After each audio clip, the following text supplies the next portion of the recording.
बहुत समय पहले द्वापर युग में जब पाप और अधर्म धरती पर बढ़ते जा रहे थे, तब भगवान विष्णु ने वचन दिया था कि वे धर्म की रक्षा करने और अधर्म का नाश करने स्वयं अवतार लेंगे। उसी वचन के अनुसार वे भगवान श्री कृष्ण के रूप में पृथ्वी पर अवतरित हुए। मथुरा नगरी में महाराज उग्रसेन राज्य करते थे। उनके पुत्र कंस ने उन्हें कैद कर दिया और स्वयं राजा बन बैठा। कंस अत्याचारी और निर्दयी था। देवकी उसकी बहन थी, जिसका विवाह यादव वंशी वसुदेव से हुआ। देवकी के विवाह के समय आकाशवाणी हुई, हे कंस, देवकी की 8वीं संतान तेरी मृत्यु का कारण बनेगी। यह सुनते ही कंस ने देवकी को मारने की ठानी, लेकिन वसुदेव ने वचन दिया कि वे उसकी हर संतान को स्वयं उसके हाथों में सौंप देंगे। कंस ने देवकी और वसुदेव को कारागार में डाल दिया। एक एक कर देवकी की 7 संतानें कंस ने मार डाली। जब 8वीं संतान का जन्म हुआ, वह स्वयं भगवान विष्णु थे, जिन्होंने नीले वर्ण, 4 भुजाओं और दिव्य शंख, चक्र, गदा और पद्म धारण किए थे। उन्होंने वसुदेव को आदेश दिया, मुझे गोकुल ले जाओ, वहां नंद यशोदा के घर जन्मी कन्या को यहां ले आओ।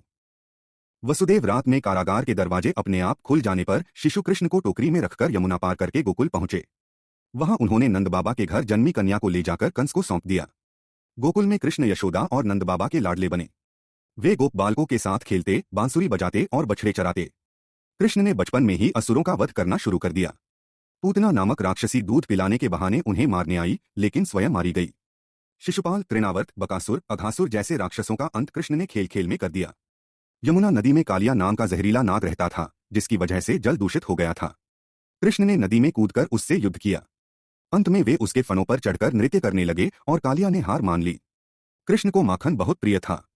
वे गोपियों के घरों से माखन चुरा लेते और सबको हंसी मजाक में बांटते। गोकुल की गोपियां उनकी लीलाओं से मंत्रमुग्ध रहती। बड़े होने पर उन्होंने वृंदावन की गोपियों के साथ रासलीला रची, जहां हर गोपी को लगता था कि कृष्ण केवल उनके साथ हैं।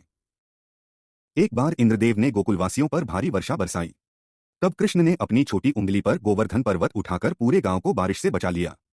इससे लोगों को समझ आया कि सच्चा देवता वही है जो उनकी रक्षा करे। जब कृष्ण बड़े हुए तो मथुरा लौटे और कंस को उसकी क्रूरता का दंड दिया। कंस का वध करके उन्होंने अपने माता पिता को कारागार से मुक्त कराया। यही कृष्ण आगे चलकर महाभारत के युद्ध में अर्जुन के सारथी बने। युद्धभूमि में जब अर्जुन मोहग्रस्त होकर शस्त्र त्यागने लगे, तब कृष्ण ने उन्हें धर्म का ज्ञान दिया। यही उपदेश श्रीमद्भगवद्गीता के रूप में आज भी मानव जीवन का मार्गदर्शन करता है। कृष्ण केवल एक राजा या वीर योद्धा नहीं थे। वे परमात्मा थे, धर्म के रक्षक थे, प्रेम के देवता थे।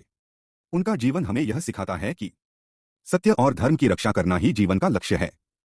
प्रेम, भक्ति और करुणा से ही जीवन सार्थक होता है। मोह और आसक्ति को त्याग कर कर्तव्य करना ही सबसे बड़ा धर्म है। इसलिए कृष्ण केवल एक ऐतिहासिक व्यक्तित्व नहीं, बल्कि ईश्वर